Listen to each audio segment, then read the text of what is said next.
Today we're taking a look at these NBA matches, which are happening on Monday, November 28, 2022, and giving you match breakdowns, betting tips and predictions in general on these games. Welcome back to High Stakes. Before we dive into our video, don't forget to subscribe and push that notification bell to get notified as soon as we release these sport prediction videos. Also, check out our perks and join the High Stakes membership. Joining the High Stakes membership is easy, is cheap, but it will help a lot in the growth process of this channel. Plus, if you would like more betting tips and predictions, then check out our Patreon in the link down below. Our new Patreon is a way for us to help you improve your chances of making more money. Multiple plans are available for each and every one of you. By becoming a member of the High Stakes Patreon, you will have access to our best team picks, total picks, parlay picks and much more. Stop wasting hours of your time searching for bad betting predictions that ends up costing you a lot of time and money. Join the High Stakes Patreon now and get the best betting picks. Going back to our video, we will give you 2 betting picks for each game, a team pick and a total pick based on facts and detailed explanation. So make sure to watch our videos till the end so you don't miss any of our picks. Detroit Pistons vs New York Knicks. New York is trying to get its season back on track after a disappointing opening 20 games. The Knicks have been mediocre at best, going 9-11 and losing 4 of their last 5 contests. Their lone win during that stretch came against Oklahoma City, but they followed that up with losses to Portland and Memphis over the weekend. Grizzlies star Ja Morant gave his team a late lead with a putback make, and New York's Jalen Brunson missed a pair of shots in the lane on the following possession. Brunson did finish with 30 points though, cracking the 30-point mark for the 3rd straight game. Detroit has been struggling throughout the season, which started immediately after it opened the year with a win over Orlando. The Pistons lost 15 of their next 17 games before picking up consecutive wins at Denver and Utah last week. They were unable to maintain that momentum, falling to Phoenix and Cleveland in back-to-back games over the weekend. Detroit easily covered the 12-point spread in its 108-102 loss to Phoenix before coming up just short of covering the 7.5-point number in its loss to Cleveland. The Pistons led by 5 points going to the 4th quarter, but they were outscored by 13 points in the final frame. Take the New York minus 4.5 points. The New York Knicks gave up a triple-double to Ja Morant as he shined in front of Madison Square Garden as the Grizzlies outlasted New York 127-123 Sunday. They trailed by as many as 12 points in the 4th but cut it close late before falling short. Jalen Brunson had 30 points and R.J. Barrett added 22 for the Knicks, who have lost 2 straight and 4 of their last 5. New York lost at Memphis in the season opener for both teams on October 19, coming back from a 17-point deficit in that game before losing. Detroit fell to a paltry 5-17 after they were dominated defensively against the Cleveland Cavaliers 102-94 Sunday. Marvin Bagley III had 19 points for the Pistons, who were missing starters Bojan Bogdanovic, ankle, Jaden Ivey, knee, Isaiah Stewart, foot, and Cade Cunningham, shin. Saddiq Bey and Corey Joseph returned to the lineup, with Bey chipping in 15 in the losing effort. "It has been like this all week," said Bey after the game to Associated Press reporters. "Everyone came in and contributed, which was good to see. We just need to be a little more disciplined down the stretch." Detroit led 56-51 at the half, thanks to 15 points from Bagley and 11 from Alec Burks. They led for much of the game until an awful 4th quarter when they were outscored 29-16. Detroit has been the worst team in the Eastern Conference through 22 games, only winning 5 games. They have been getting shredded on the defensive end, and their injuries have a lot to do with it.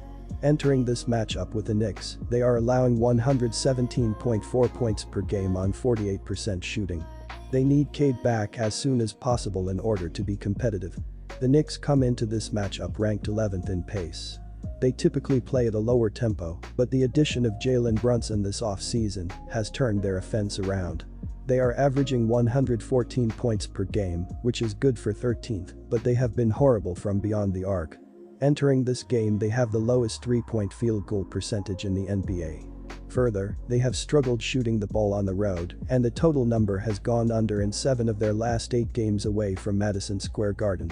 This looks like an ugly game, especially with the injuries on the Detroit side. Take the under. Golden State Warriors vs Dallas Mavericks. The Warriors are scoring 114.2 points per 100 possessions, 9th in the NBA, on 48.3% shooting from the field, 6th, and 38.2% from beyond the three-point line, tied 4th. They are yielding 113.8 points in return, 22nd, on a 53.2 effective field goal percentage, 14th. Over their last 6 outings, the Dubs offense has averaged 118.5 points a night, while shooting 49.4% from the field and 39.2% from downtown. The Mavs shot 51.2% from the field and 41.5% from deep, 17-for-41. Luka Doncic accounted for 27 points and 12 assists. Spencer Dinwiddie had 22 points on 8-for-13 shooting from the field, while Christian Wood added 21 points and 7 rebounds off the bench. Dallas ranks 12th in the NBA in adjusted offensive efficiency, racking up 113.5 points per 100 possessions. The Mavericks are 15th in the league in field goal percentage, 46.8%, and 19th in three-point percentage, 34.5%. On the defensive side of things, the Mavs surrender 111.7 points per 100 possessions, 11th in the NBA, on 47.7% shooting from the field, 24th, and 37.1% from beyond the three-point line, 25th. We'll see a rematch of the 2022 Western Conference Finals when the Warriors beat the Mavs in 5 games, 4-1 at TS as well.